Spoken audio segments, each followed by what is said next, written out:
माननीय सभासदों, माननीय अध्यक्ष जी,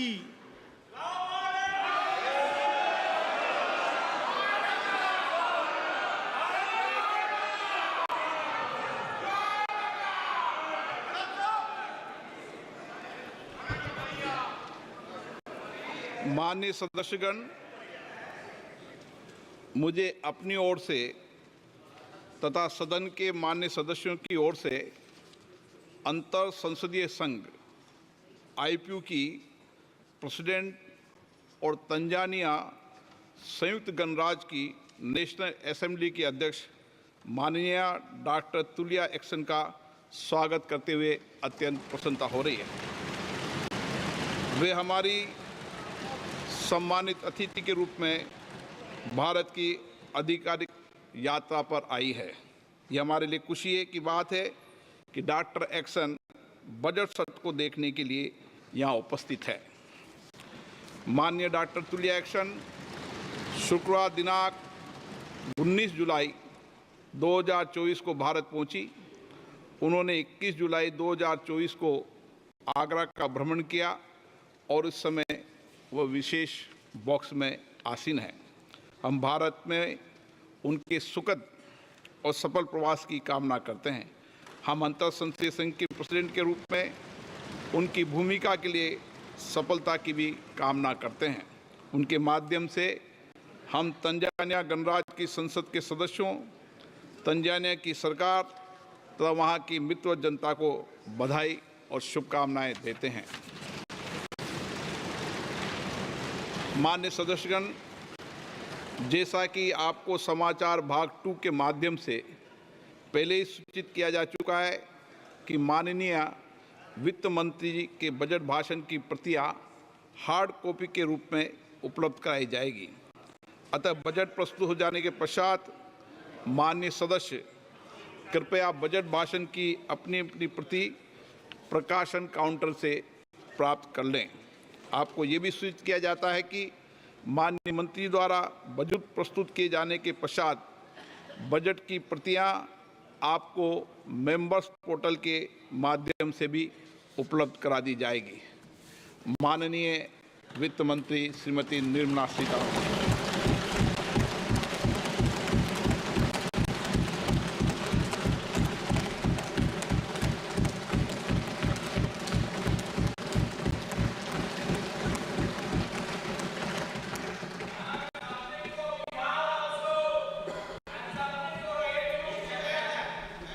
Honorable Speaker, I present the budget for 24-25. Introduction. The people of India have reposed their faith in the government led by Honorable Prime Minister Shri Narendra Modi and re-elected it for a historic third term under his leadership.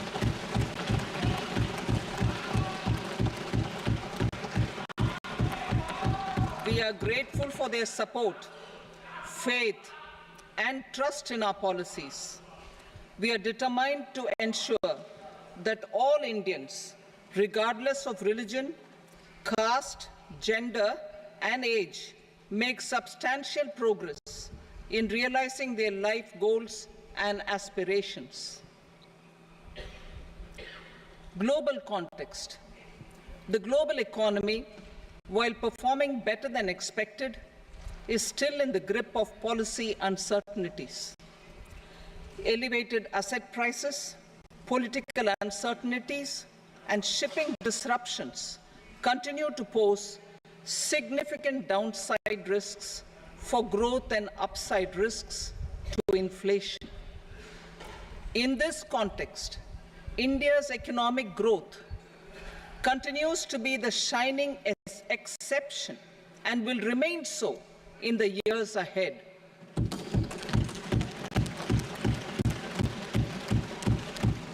India's inflation continues to be low, stable, and moving towards the 4% target. Core inflation, that is non-food and non-fuel, currently is 3.1%. Steps are being taken to ensure supplies of perishable goods reach markets adequately. Interim budget. As mentioned in the interim budget, we need to focus on 4 major castes, namely the Garib, Mahilaye, Yuva, and Annadata, the poor, women, youth, and the farmer. For Annadata, we announced higher minimum support prices a month ago for all major crops, delivering on the promise of at least a 50% margin over costs. Pradhan Mantri Garib Kalyan Anna Yojana was extended for 5 years, benefiting more than 80 crore people. Administrative actions for approval and implementation of various schemes announced in the interim budget are well underway. The required allocations have been made. Budget theme. Turning attention to the full year and beyond in this budget, we particularly focus on employment, skilling, MSMEs, and the middle class. I am happy to announce the Prime Minister's package of 5 schemes and initiatives to facilitate employment, skilling, and other opportunities for 4.1 crore youth over a 5-year period, with a central outlay of 2 lakh crore rupees. I will speak about them shortly, while more details may be seen in the annexure. This year, I've made a provision of 1.48 lakh rupees, 1.48 lakh crore rupees for education, employment, and skilling. Budget priorities.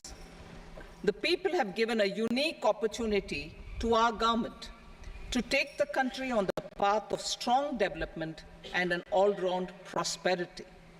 In the interim budget, we promise to present a detailed roadmap for our pursuit of Vikasit Bharat. In line with the strategy set out in the interim budget, this budget envisages sustained efforts on the following 9 priorities for generating ample opportunities for all. Number 1, productivity and resilience in agriculture. Number 2, employment and skilling. Number 3, inclusive human resource development and social justice. 4, manufacturing and services. 5, urban development.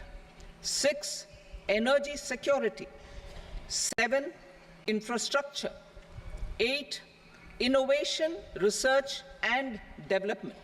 And 9, next generation reforms. Subsequent budgets will build on these and add more priorities and actions. A more detailed formulation will be carried out as part of the economic policy framework, about which I will speak later in this speech. This budget details some of the specific actions to be initiated in the current year towards fulfillment of these priorities, with potential for transformative changes. The budget also covers some of the previously made announcements, with intent to strengthen them and step up their implementation for expediting our journey towards the goal of Vikasit Bharat. Priority 1, productivity and resilience in agriculture. Transforming agricultural research.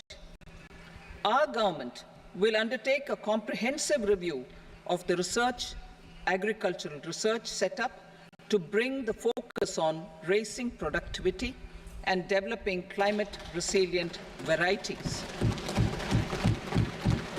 Funding will be provided in challenge mode, including to the private sector.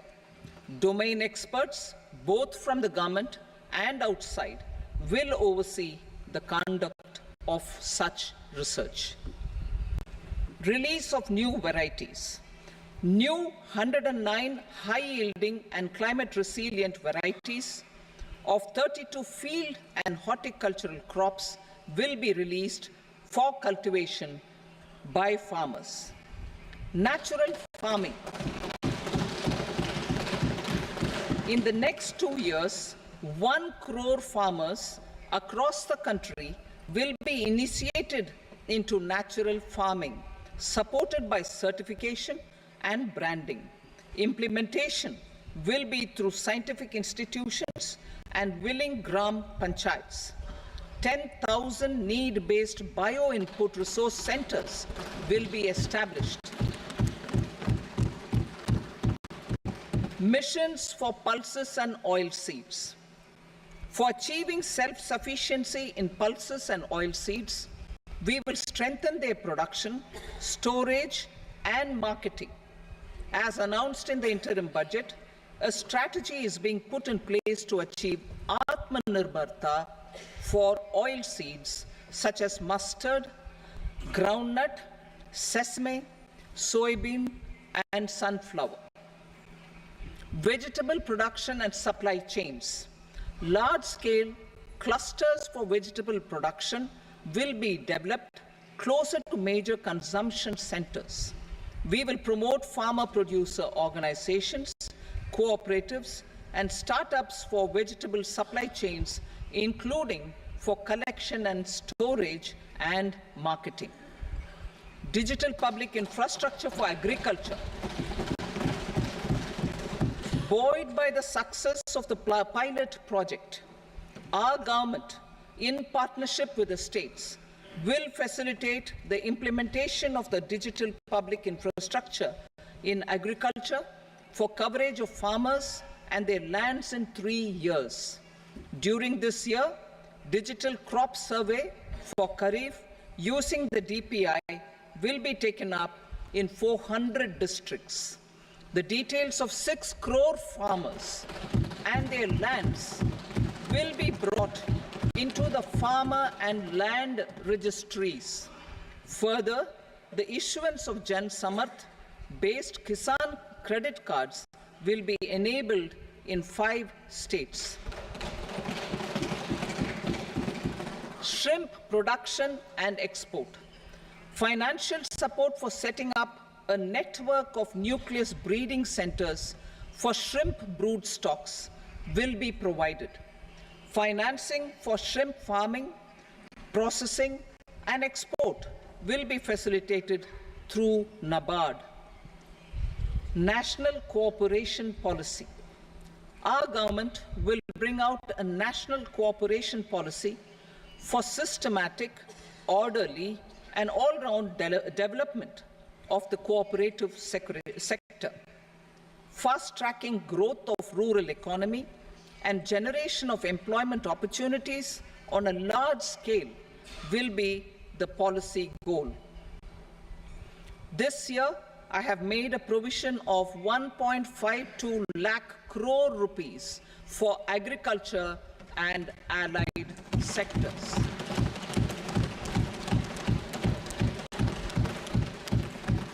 Priority 2, employment and skilling. Employment-linked incentive.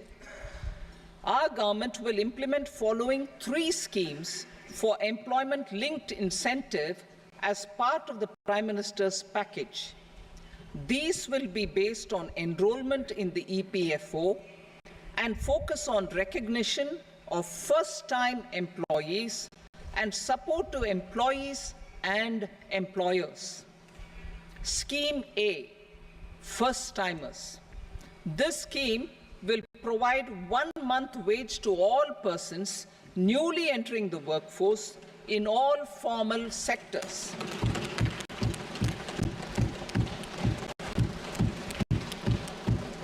Direct benefit transfer of 1 month's salary in 3 installments to first-time employees as registered in the EPFO will be up to 15,000 rupees. The eligibility limit will be a salary of 1 lakh per month. The scheme is expected to benefit 210 lakh youths.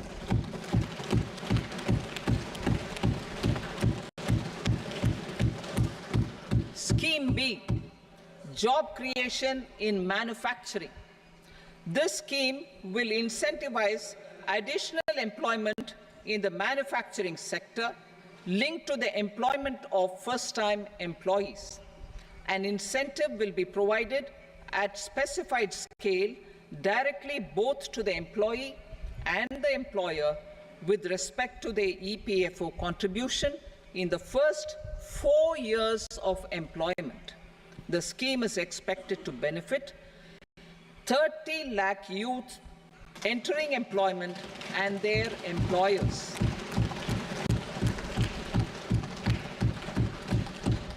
Scheme C, support to employers. This employer-focused scheme will cover additional employment in all sectors. All additional employment within a salary of 1 lakh rupee per month will be counted. The government will reimburse to employers up to 3,000 rupees per month for 2 years towards the EPFO contribution for each additional employee. The scheme is expected to incentivize additional employment of 50 lakh persons.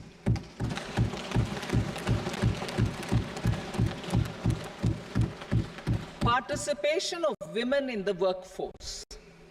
We will facilitate higher participation of women in the workforce through setting up of working women hostels in collaboration with industry and establishing creches. In addition, the partnership will seek to organize women-specific skilling programs and promotion of market access for women SHG enterprises. Skilling program. I'm happy to announce a new centrally sponsored scheme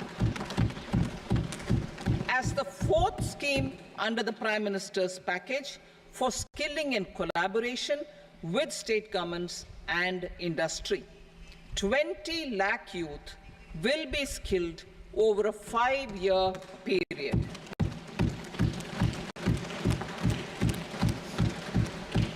"1,000 industrial training institutes will be upgraded in hub and spoke arrangements with outcome orientation. Course content and design will be aligned to the skill needs of industry, and new courses will be introduced for emerging needs." Skilling loans.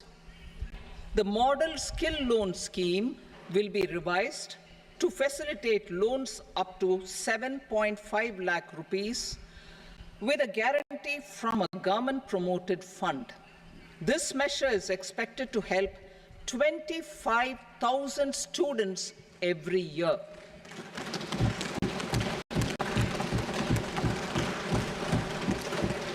Education loans. For helping our youth who have not been eligible for any benefit under government schemes and policies, I am happy to announce a financial support for loans up to 10 lakh rupees for higher education in domestic institutions.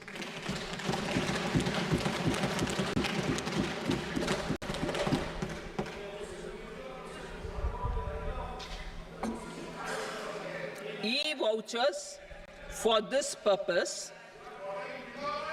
E-vouchers for this purpose will be given directly to 1 lakh students every year for annual interest subvention of 3% of the loan amount.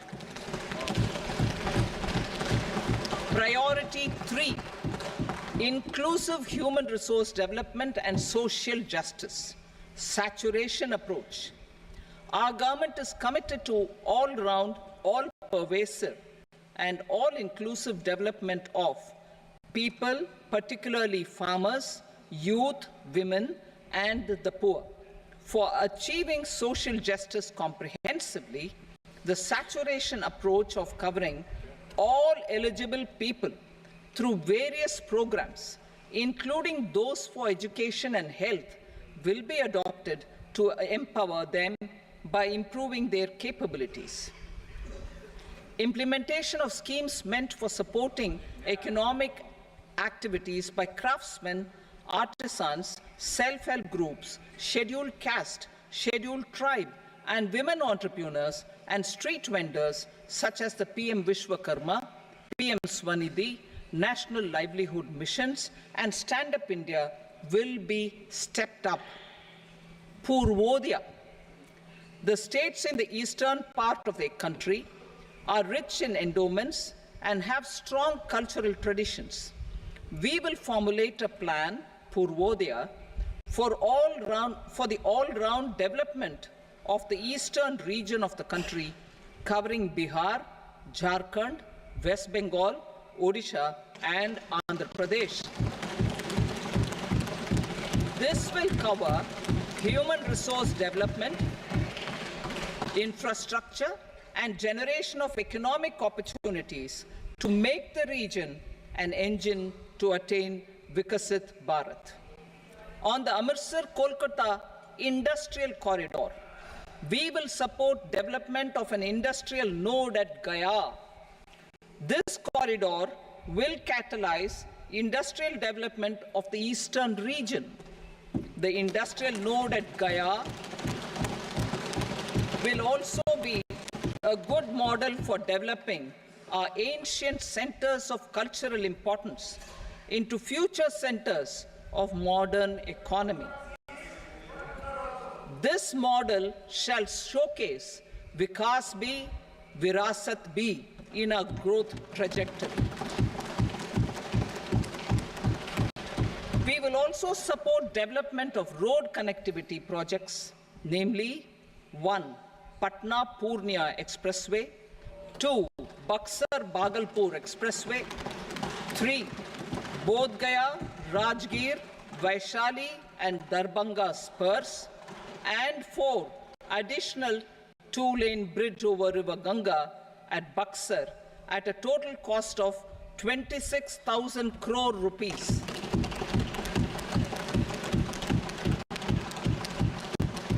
Power projects, including setting up of a new 2,400 megawatt power plant at Pir Painti, will be taken up at a cost of 21,400 crore rupees. New airports, medical colleges, and sports infrastructure in Bihar will be constructed. An additional allocation to support capital investments will be provided. The requests of Bihar government for external assistance from multilateral development banks will be expedited.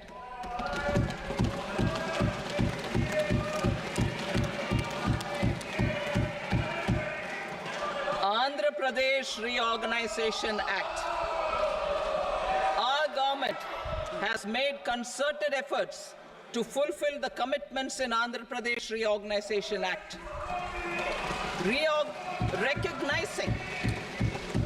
Recognizing the state's need for the capital, recognizing the state's need for a capital, we will facilitate special financial support through multilateral development agencies. In the current financial year, 15,000 crore rupees will be arranged with additional amounts in future years.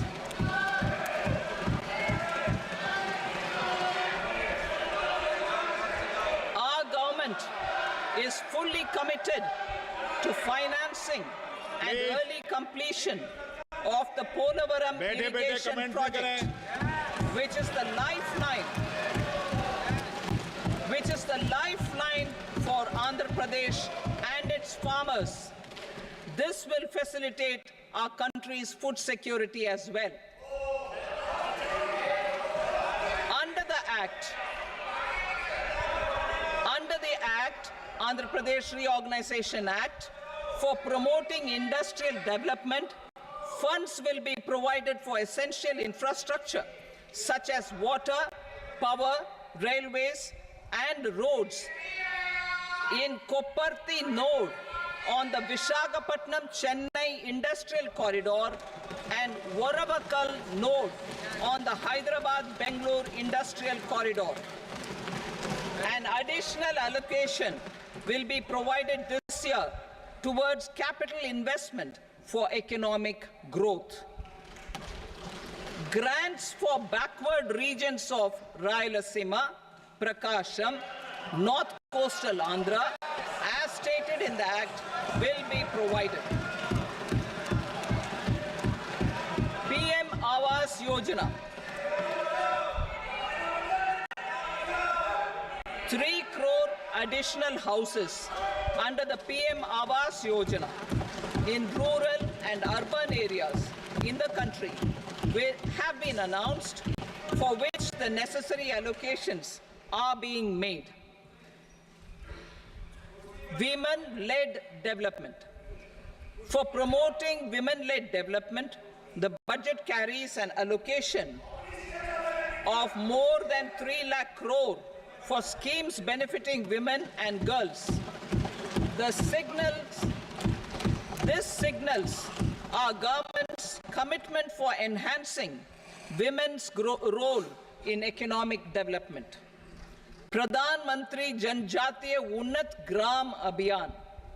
For improving the socio-economic condition of tribal communities, we will launch the Pradhan Mantri Janjatiya Unnat Gram Abhiyan by adopting saturation coverage for tribal families in tribal majority villages and aspirational districts.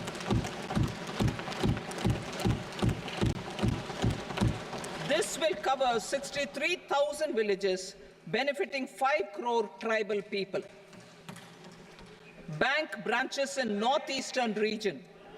More than 100 branches of India Post Payment Bank will be set up in the northeast region to expand the banking services.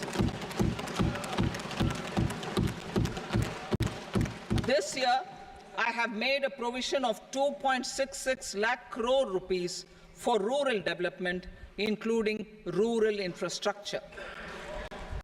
Priority 4, manufacturing and services, support for promotion of MSMEs.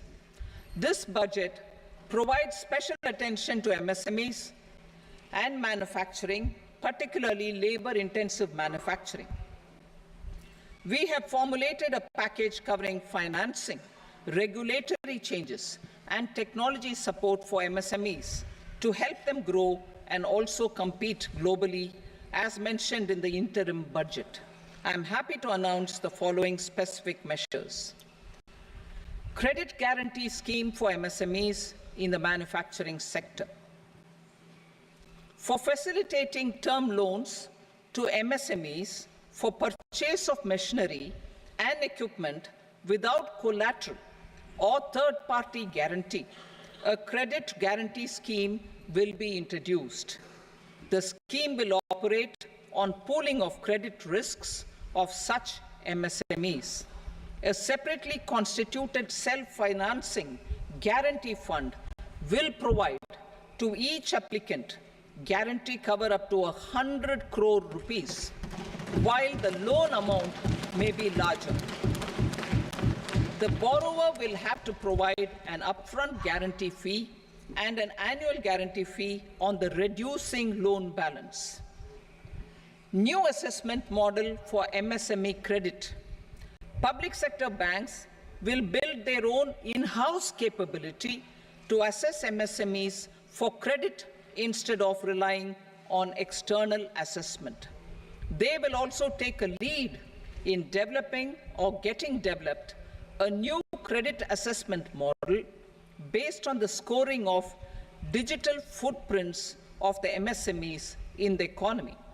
This is expected to be a significant improvement over the traditional assessment of credit eligibility based only on asset or turnover criteria. That will also cover MSMEs without a formal accounting system. Credit support to MSMEs during stress period. I'm happy to announce a new mechanism for facilitating continuation of bank credit to MSMEs during their stress period while being in special mention account, SMA stage, for reasons beyond their control. MSMEs need credit to continue their business and to avoid getting into the NPA stage. Credit availability will be supported through a guarantee from a government-promoted fund. Mudra loans. The limit of Mudra loans will be enhanced to 20 lakh from the current 10 lakh for those entrepreneurs who have availed and successfully repaid previous loans under the Tarun category. Enhanced scope for mandatory onboarding in TREDS. For facilitating MSMEs to unlock their working capital by converting their trade receivables into cash, I propose to reduce the turnover threshold of buyers for mandatory onboarding on the TREDS platform from rupees 500 crore to 250 crore rupees. This measure will bring 22 more CPSCs and 7,000 more companies onto the platform. Medium enterprises will also be included in the scope of the suppliers. SIDBI branches in MSME clusters. SIDBI will open new branches to expand its reach to serve all major MSME clusters within 3 years and provide direct credit to them. With the opening of 24 such branches this year, the service coverage will expand to 168 out of 242 major clusters. MSME units for food irradiation, quality and safety testing. Financial support for setting up of 50 multi-product food irradiation units in the MSME sector will be provided.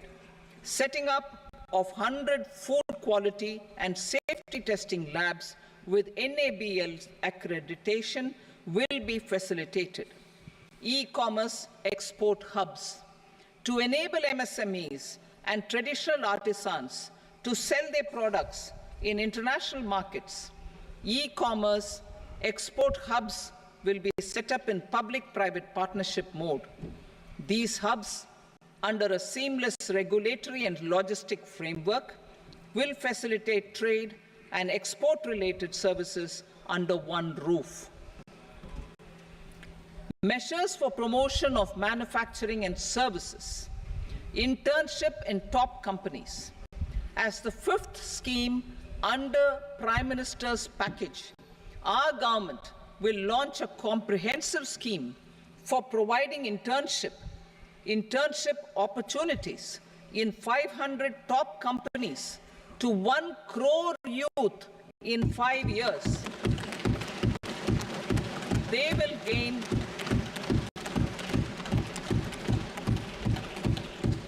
will gain exposure for 12 months to real-life business environment, varied professions, and employment opportunities. An internship allowance of 5,000 per month, 5,000 rupees per month, along with a one-time assistance of 6,000 rupees will be provided. Companies will be expected to bear the training cost and 10% of their internship cost from their CSR funds. Industrial parks. Our government will facilitate development of investment-ready, plug-and-play industrial parks with complete infrastructure in or near 100 cities in partnership with the states and private sector by better using town planning schemes. 12 industrial parks under the National Industrial Corridor Development Program also will be sanctioned.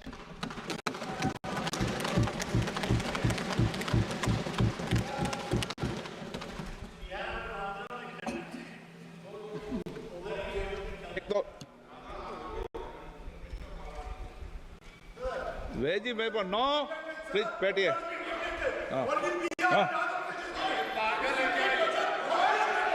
Rental housing. Rental housing with dormitory type accommodation for industrial workers will be, just 1 minute. Rental housing, I repeat, rental housing with dormitory type accommodation for industrial workers will be facilitated in PPP mode with VGF support and commitment from anchor industries. Shipping industry, ownership, leasing and flagging reforms will be implemented to improve the share of Indian shipping industry and generate more employment. Critical mineral mission. We will set up a critical mineral mission for domestic production, recycling of critical minerals, and overseas acquisition of critical mineral assets.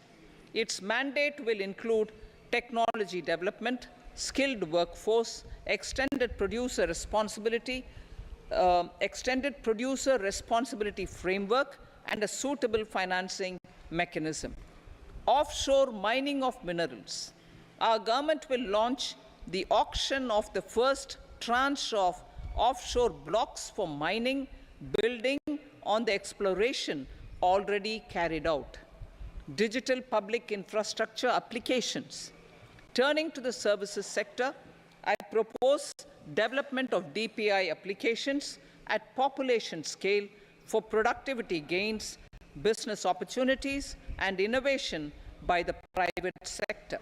These are planned in the areas of credit, e-commerce, education, health, law and justice, logistics, MSME service delivery, and urban governance. Integrated technology platform for IBC ecosystem.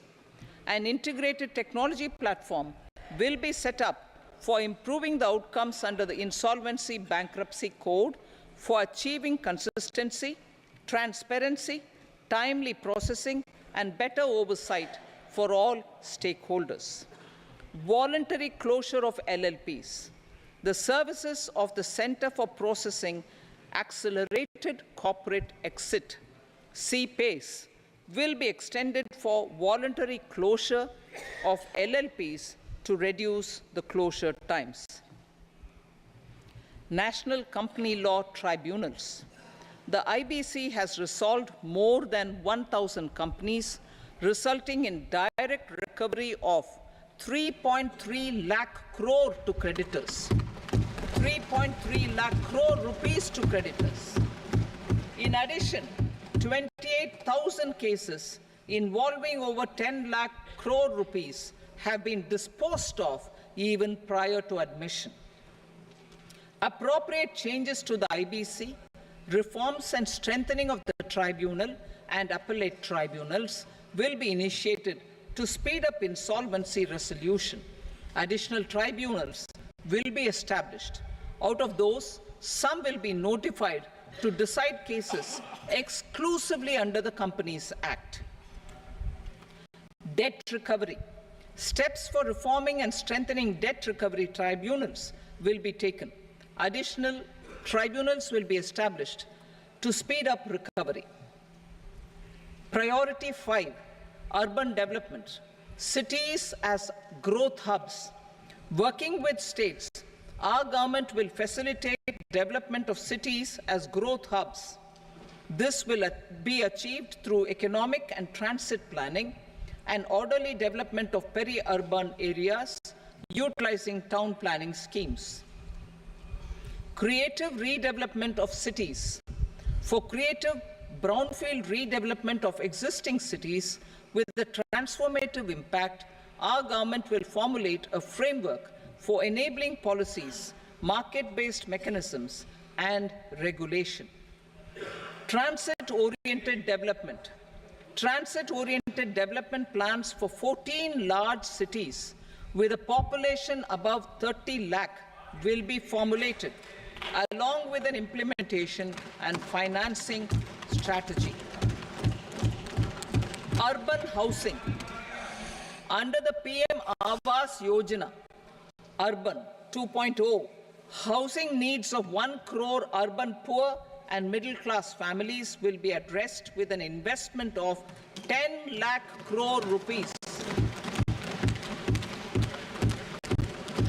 This will include the central assistance of 2.2 lakh crore rupees in the next 5 years. A provision of interest subsidy to facilitate loans at affordable rates is also envisaged. In addition, enabling policies and regulations for efficient and transparent rental housing markets with enhanced availability will also be put in place. Water supply and sanitation. In partnership with state governments and multilateral development banks, we will promote water supply, sewage treatments, and solid waste management projects and services for 100 large cities through bankable projects. These projects will also envisage use of treated water for irrigation and filling up of tanks in nearby areas. Street markets. Building on the success of PM Swanidhi scheme in transforming the lives of street vendors, our government envisions a scheme to support each year over the next 5 years the development of 100 weekly hearts or street food hubs in select cities. Stamp duty. We will encourage states which continue to charge high stamp duty to moderate the rates for all and also consider further lowering duties for properties purchased by women. This reform will be made an essential component of urban development schemes. Priority 6, energy security, energy transition. In the interim budget, I had announced our strategy to sustain high and more resource-efficient economic growth, along with the energy security in terms of availability, accessibility, and affordability.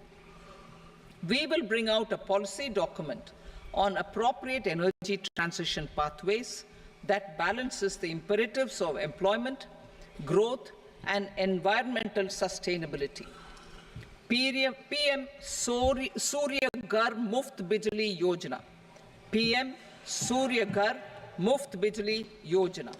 In line with the announcement in the interim budget,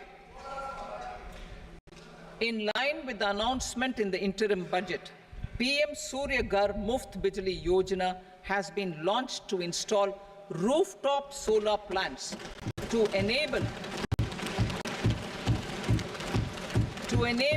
1 crore households obtain free electricity up to 300 units every month. The scheme has generated remarkable response with more than 1.28 crore registrations and 14 lakh applications, and we will further encourage it. Pumped storage policy. A policy for promoting pumped storage projects will be brought out for electricity storage and facilitating smooth integration of the growing share of renewable energy with its variable and intermittent nature in the overall energy mix. Research and development of small and modular nuclear reactors. Nuclear energy is expected to form a very significant part of the energy mix for Vikasit Bharat. Towards that pursuit, our government will partner with the private sector for 1. Setting up Bharat Small Reactors, 2. Research and development of Bharat Small modular reactor. And 3, research and development of newer technologies for nuclear energy. The R&D funding announced in the interim budget will be made available for this sector also. Advanced ultra supercritical thermal power plants. The development of indigenous technology for advanced ultra supercritical thermal power plants with much higher efficiency has been completed. A joint venture between NTPC and BHEL will set up a full-scale 800 megawatt commercial plant using AUSC technology. The government will provide the required fiscal support. Moving forward, development of indigenous capacity for the production of high-grade steel and other advanced metallurgy materials for these plants will result in strong spin-off benefits for the economy. Roadmap for hard-to-abate industries. A roadmap for moving the hard-to-abate industries from energy efficiency targets to emission targets will be formulated.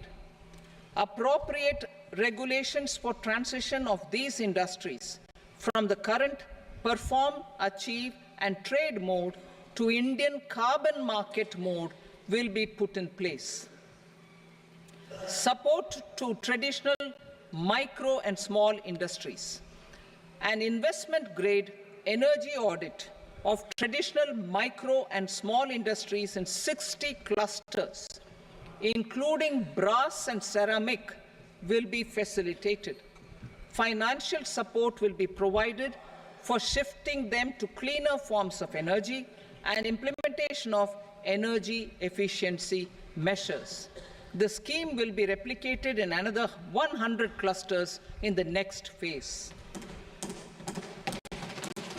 Priority 7, infrastructure investment by central government. Significant investment the central government has made over the years in building and improving infrastructure has had a strong multiplier effect on the economy. We will endeavor to maintain strong fiscal support for infrastructure over the next 5 years in conjunction with imperatives of other priorities and fiscal consolidation. This year, I have provided 11,11,111 crore rupees for capital expenditure. This would be 3.4% of our GDP. Infrastructure investment by state governments. We will encourage states to provide support of similar scale for infrastructure, subject to their development priorities. A provision of 1.5 lakh crore rupees for long-term interest-free loans have been made this year also to support the states in their resource allocation. Private investment in infrastructure. Investment in infrastructure by private sector will be promoted through viability gap funding and enabling policies and regulations. A market-based financing framework will be brought out. Pradhan Mantri Gram Sadak Yojana. Phase 4 of the PMGSY will be launched to provide all-weather connectivity to 25,000 rural habitations, which have become eligible in view of their population increase. Irrigation and flood mitigation. Bihar has frequently suffered from floods, many of them originating outside the country. Plans to build flood control structures in Nepal are yet to progress. Our government, through the Accelerated Irrigation Benefit Program and other sources, will provide financial support for projects with estimated cost of 11,500 crore rupees, such as the Kosi-Michi intra-state link and 20 other ongoing and new schemes, including barrages, river pollution abatement, and irrigation projects. In addition, survey and investigation of Kosi-related flood mitigation and irrigation projects will be undertaken.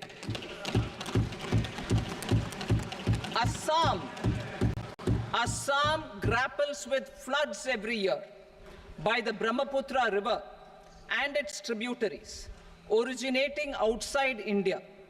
We will provide assistance to Assam for flood management and related projects.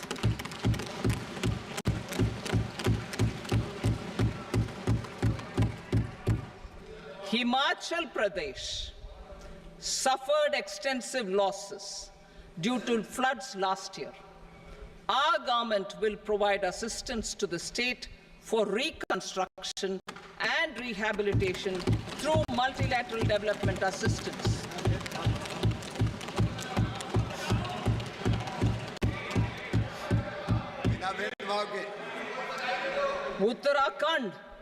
Uttarakhand too suffered losses due to cloudbursts and massive landslides.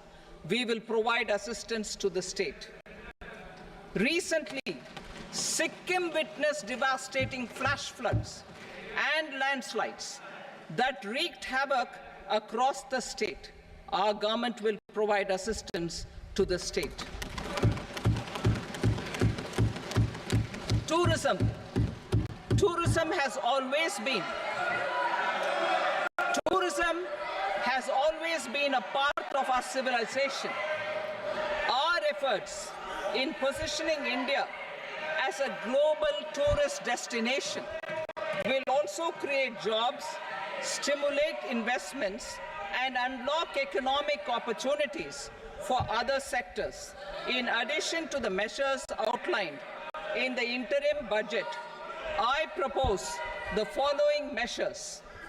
Vishnupad Temple at Gaya and Mahabodhi Temple at Bodh Gaya in Bihar are of immense spiritual significance. Comprehensive development of Vishnupad Temple Corridor and Mahabodhi Temple Corridor will be supported, modeled on the successful Kashi Vishwanath Temple Corridor to transform them into world-class pilgrim and tourist destinations. Rajgir holds immense religious significance for Hindus, Buddhists, and Jains. The 20th Tirthankara Muniswarata temple in the Jain temple complex is ancient. The Saptarishi, or the 7 hot springs, form a warm water Brahmkund that is sacred. A comprehensive development initiative for Rajgir will be undertaken. Our government will support the development of Nalanda as a tourist center, besides reviving Nalanda University to its glorious stature. Odisha's scenic beauty, temples, monuments, craftsmanship, wildlife sanctuaries, natural landscapes, and pristine beaches make it an ultimate tourism destination. Our government will provide assistance for their development to Odisha as well. Priority 8, innovation, research, and development.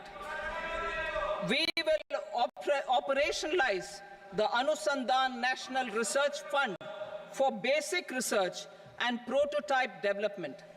Further, we will set up a mechanism for spurring private sector-driven research and innovation at commercial scale, where the financing pool of 1 lakh crore rupees in line with the announcement in the interim budget. Space economy. With our continued emphasis on expanding the space economy by 5 times in the next 10 years, a venture capital fund of 1,000 crore rupees will be set up. Priority 9, next generation reforms. Economic policy framework. We will formulate an economic policy framework to delineate the overarching approach to economic development and set the scope of the next generation of reforms for facilitating employment opportunities and sustaining high growth. Our government will initiate and incentivize reforms for 1. Improving productivity of factors of production, and 2. Facilitating markets and sectors to become more efficient. These reforms will cover all factors of production, namely land, labor, capital, and entrepreneurship, and technology as an enabler of improving total factor productivity and bridging inequality. Effective implementation of several of these reforms requires collaboration between the center and the states, and building consensus as development of the country lies in development of the states. For promoting competitive federalism and incentivizing states for faster implementation of reforms, I propose to earmark a significant part of the 50-year interest-free loan. Working with the states, we will initiate the following reforms.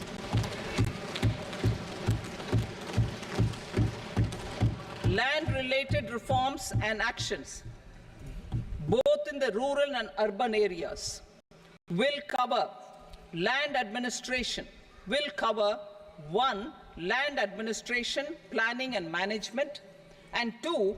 Urban planning usage and building bylaws. These will be incentivized for completion within the next 3 years through appropriate fiscal support. Rural land-related actions.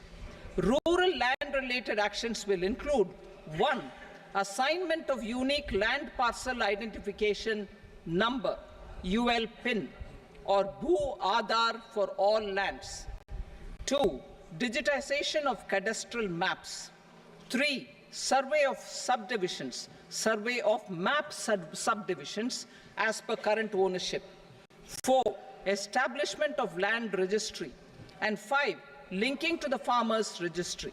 These actions will also facilitate credit flow and other agricultural services. Urban land-related actions. Land records in urban areas will be digitized with GIS mapping. An IT-based system for property record administration, updating, and tax administration will be established. These will also facilitate improving the financial position of urban local bodies. Labor-related reforms.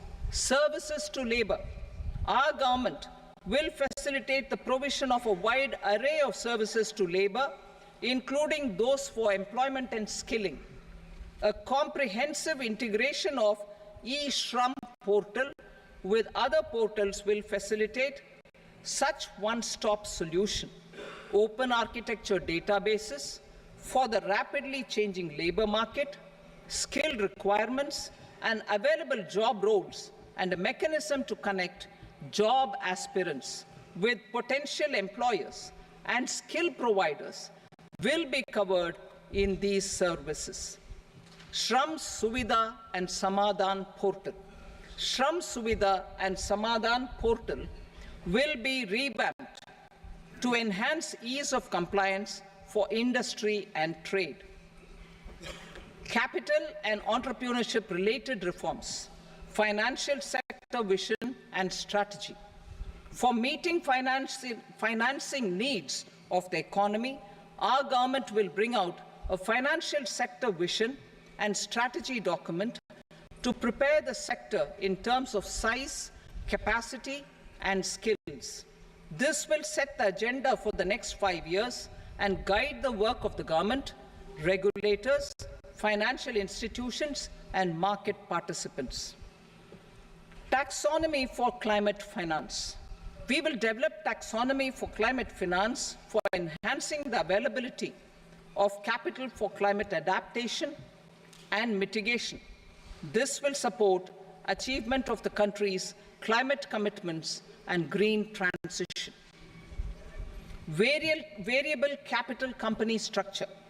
We will seek the required legislative approval for providing an efficient and flexible mode for financing leasing of aircrafts and ships and pooled funds of private equity through a variable company structure. Foreign direct investments and overseas investment. The rules and regulations for foreign direct investment and overseas investments will be simplified to 1. Facilitate foreign direct investments, 2. Nudge prioritization, and 3.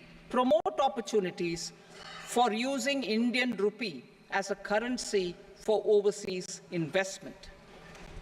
NPS Vatsalya.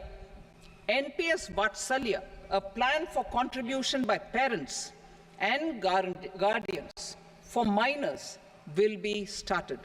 On attaining the age of majority, the plan can be converted seamlessly into a normal NPS account. Use of technology. We have successfully used technology for improving productivity and bridging inequality in our economy during the past 10 years. Public investment in digital infrastructure and innovations by the private sector have helped in improving access of all citizens, particularly the common people, to market resources, education, health and services. We will step up adoption of technology towards digitalization of the economy. Ease of doing business. For enhancing ease of doing business, we are already working on the Jan Vishwas Bill 2.0. Further, states will be incentivized for implementation of the business reforms, action plans, and digitalization. Data and statistics. For improving data governance, collection, processing and management of data and statistics, different sectoral databases, including those established under the Digital India Mission, will be utilized with active use of technology tools. New pension scheme. The committee to review the NPS has made considerable progress in its work. I'm happy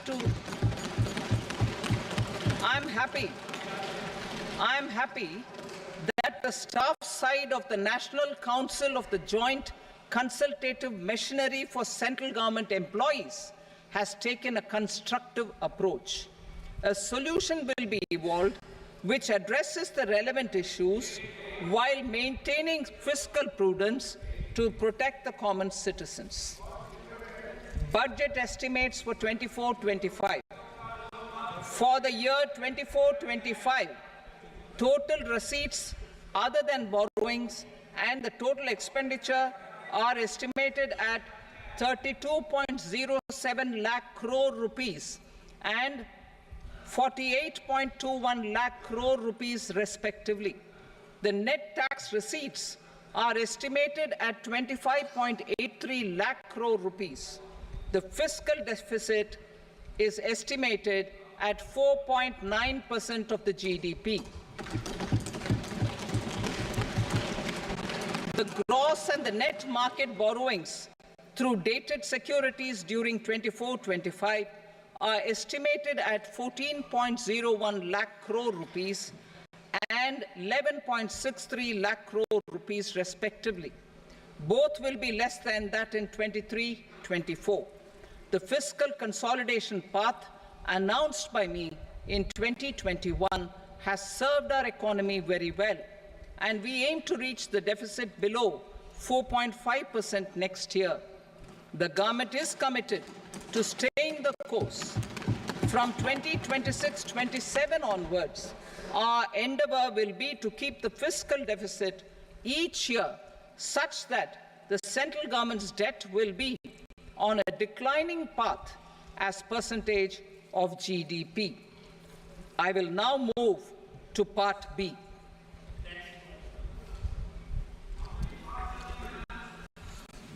Indirect taxes. Sir, I start with GST. It has decreased tax incidence on the common man, reduced compliance burden and logistics cost for trade and industry, and enhanced revenues of the central and the state governments.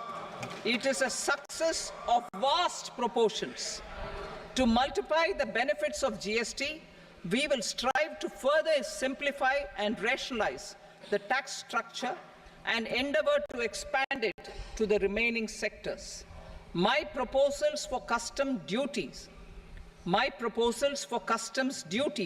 intend to support domestic manufacturing, deepen local value addition, promote export competitiveness, and simplify taxation while keeping the interest of the general public and consumers surmount. In Budget 22-23, we reduced the number of customs duty rates. I propose to undertake a comprehensive review of the rate structure over the next 6 months to rationalize and simplify it for ease of trade, removal of duty inversion, and reduction of disputes. I shall now take up sector-specific customs duty proposals. Medicine and medical equipments. To provide relief to cancer patients, I propose to fully exempt 3 more medicines from customs duties.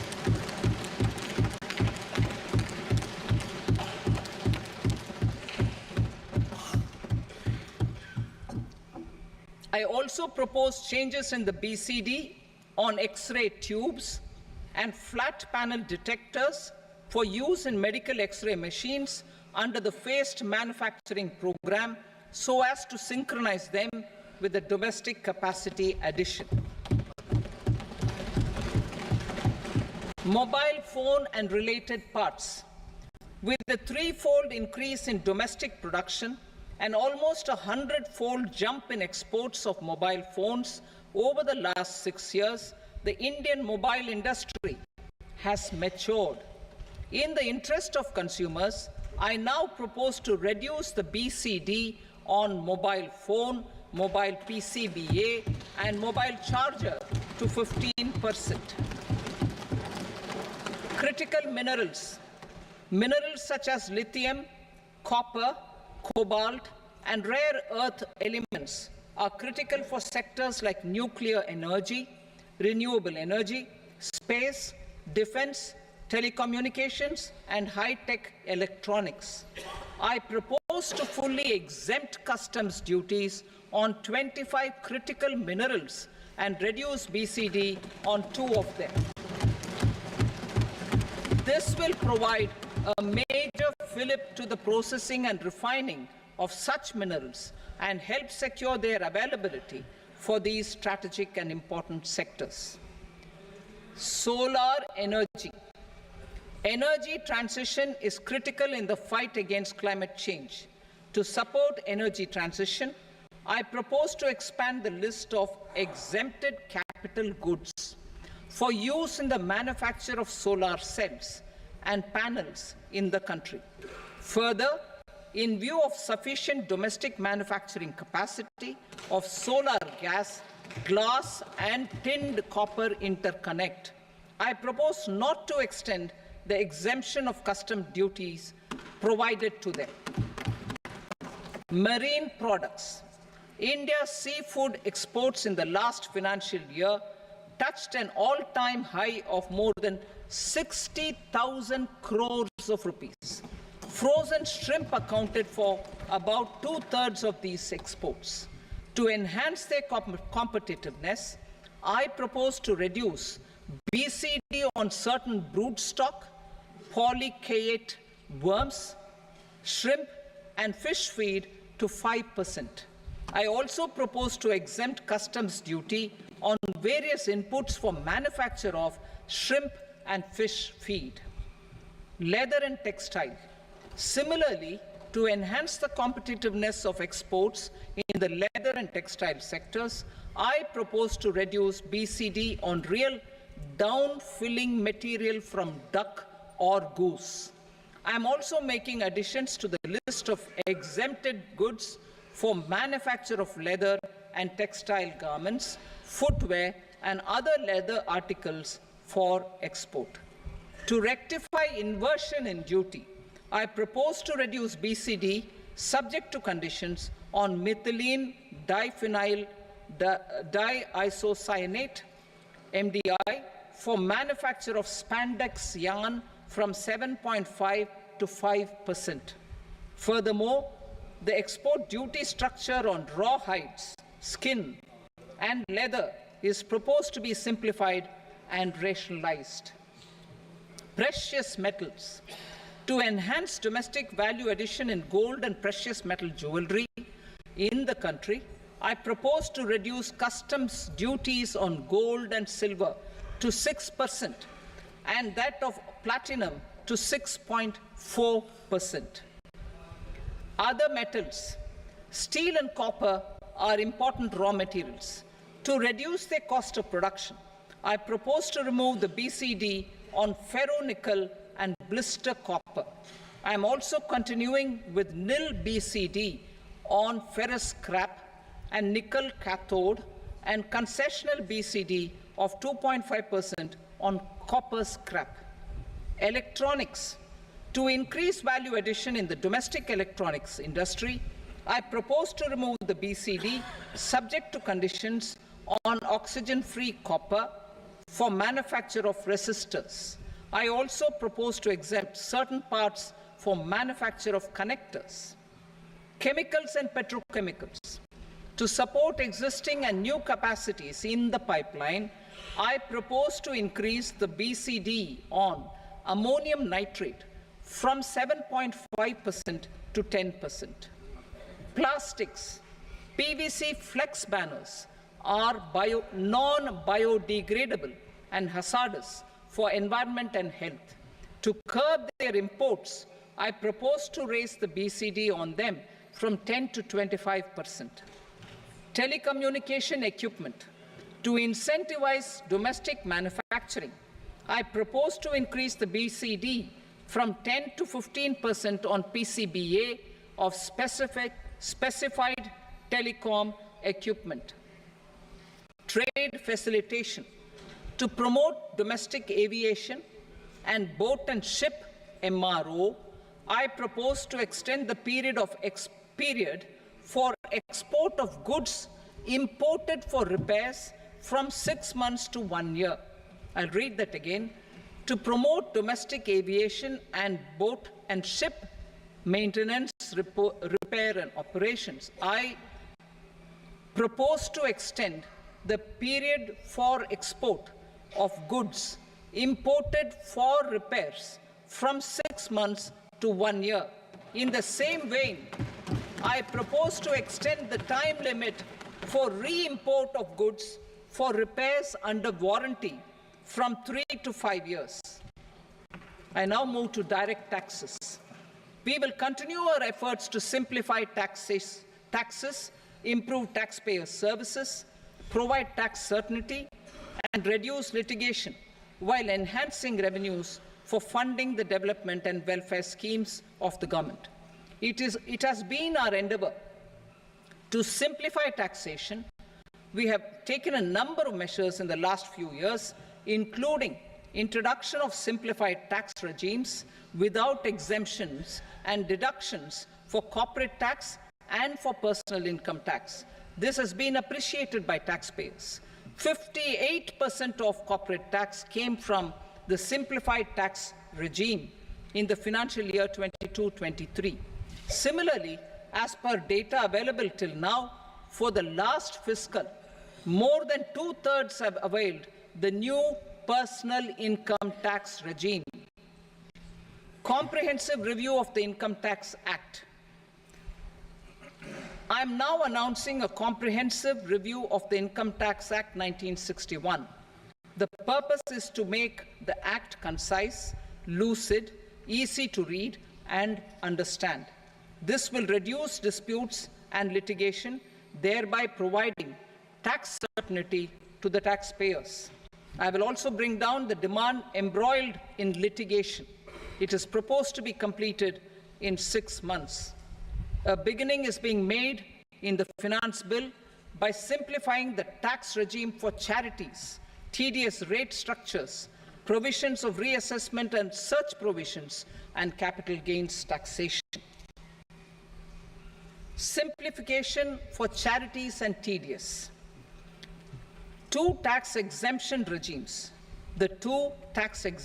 regimes for charities are proposed to be merged into one.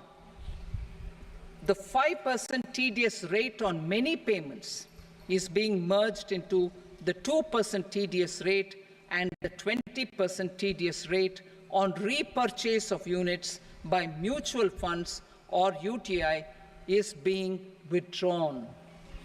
TDS rate on e-commerce operators is proposed to be reduced from 1 to 0.1%.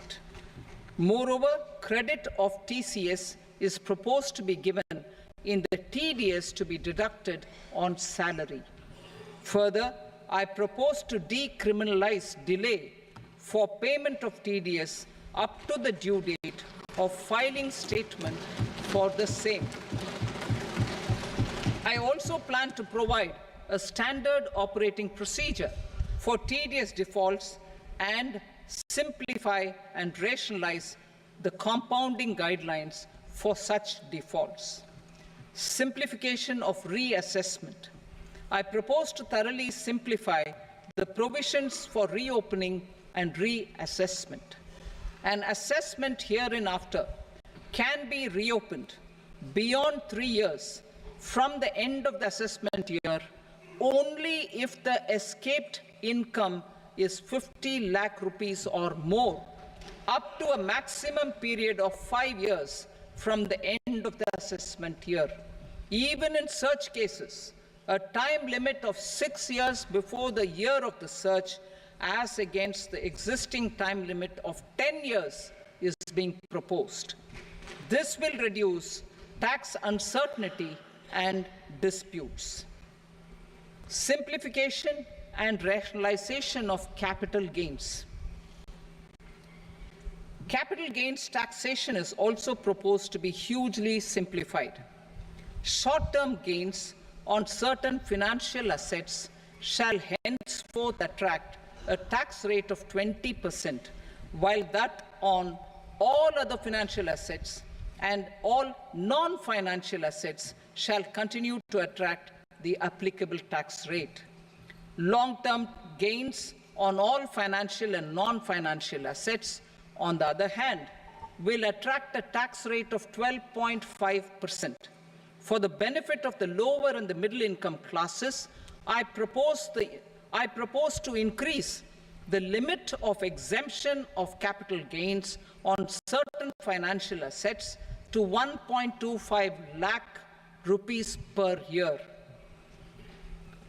Listed financial assets held for more than a year will be classified as long-term, while unlisted financial assets and all non-financial assets will have to be held for at least 2 years to be classified as long-term. Unlisted bonds and debentures, debt mutual funds, and market-linked debentures, irrespective of holding period, however, will attract tax on capital gains at applicable rates. Taxpayer services. All the major taxpayer services under GST and most services under customs and income tax have been digitalized. All remaining services of customs and income tax, including rectification and order giving effect to appellate orders, shall be digitalized and made paperless over the next 2 years. Litigation and appeals. While our concerted efforts to reduce pendency of appeals at various appellate fora are beginning to show good results, it will continue to engage our highest attention. To dispose of the backlog of first appeals, I plan to deploy more officers to hear and decide such appeals, especially those with large tax effect.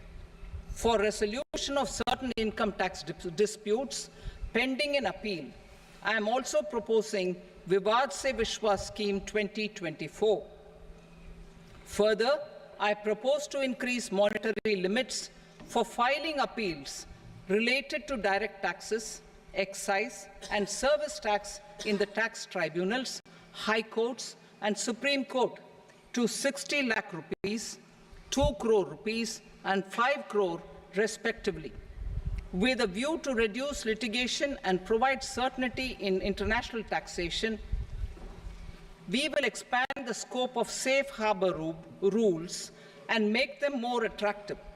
We will also streamline the transfer pricing assessment procedure.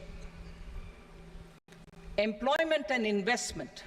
I have a few proposals to promote investment and foster employment. First of all, to bolster the Indian startup ecosystem, boost the entrepreneurial spirit, and to support innovation, I propose to abolish the so-called angel tax for all classes of investors. Second, there is tremendous potential for cruise tourism in India. To give a fillip to this employment-generating industry, I am proposing a simpler tax regime for foreign shipping companies operating domestic cruises in the country. Third, India is a world leader in the diamond cutting and polishing industry, which employs a large number of skilled workers.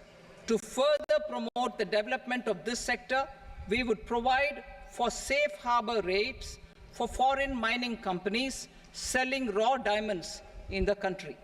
Fourth, to attract foreign capital for our development needs, I propose to reduce the corporate tax rate on foreign companies from 40% to 35%. Deepening the tax base. I have a couple of proposals for deepening the tax base.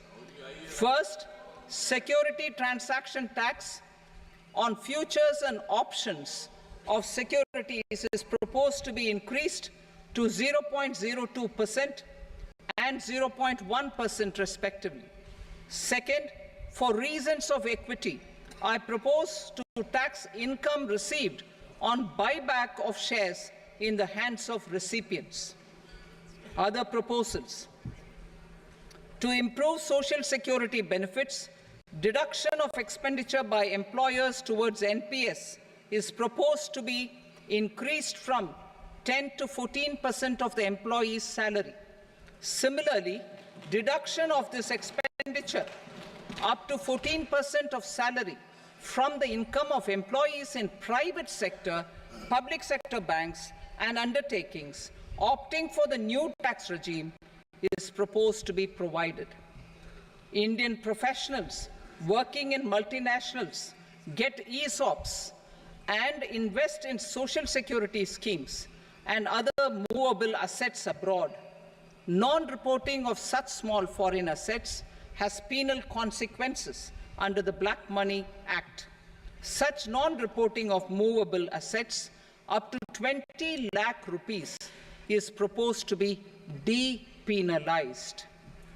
Other major proposals in the finance bill relate to withdrawal of equalization levy of 2%, expansion of tax benefits to certain funds and entities in IFSCs, and immunity from penalty and prosecution to Benamidar on full and true disclosure so as to improve conviction under the Benami Transaction Prohibition Act 1988.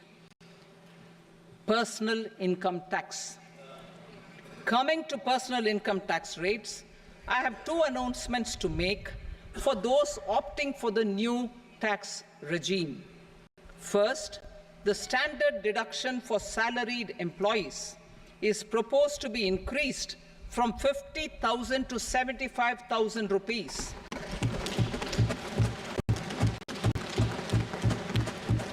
Similarly, deduction on family pension for pensioners is proposed to be enhanced from 15,000 to 25,000 rupees.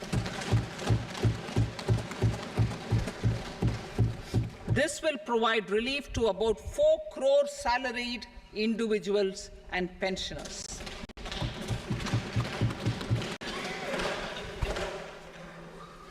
Second, in the new tax regime, the tax rate structure is proposed to be revised as follows: 0 to 3 lakh rupees, nil; 3 to 7 lakh rupees, 5%; 7 to 10 lakh rupees, 10%; 10 to 12 lakh rupees, 15%; 12 to 15 lakh rupees, 20%; and above 15 lakh rupees, 30%.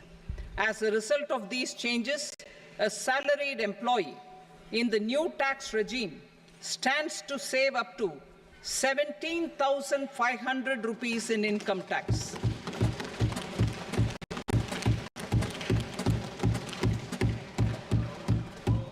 Apart from these, I am also making some other changes as given in the annexure.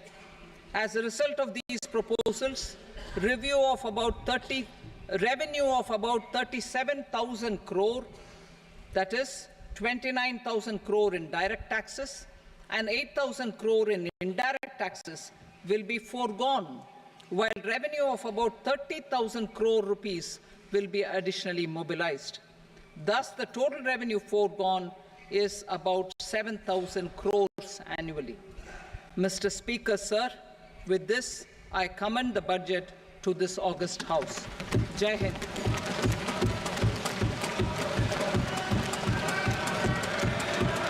Item number 2. Item number 2.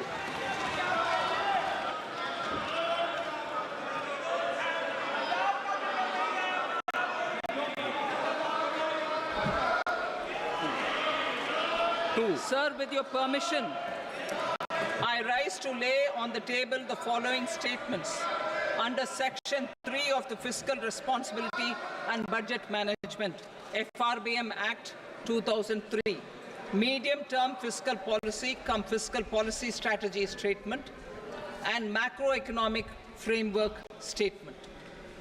Item number 3. Sir, with your permission, I rise to move for leave to introduce the Finance Number 2 Bill 2024.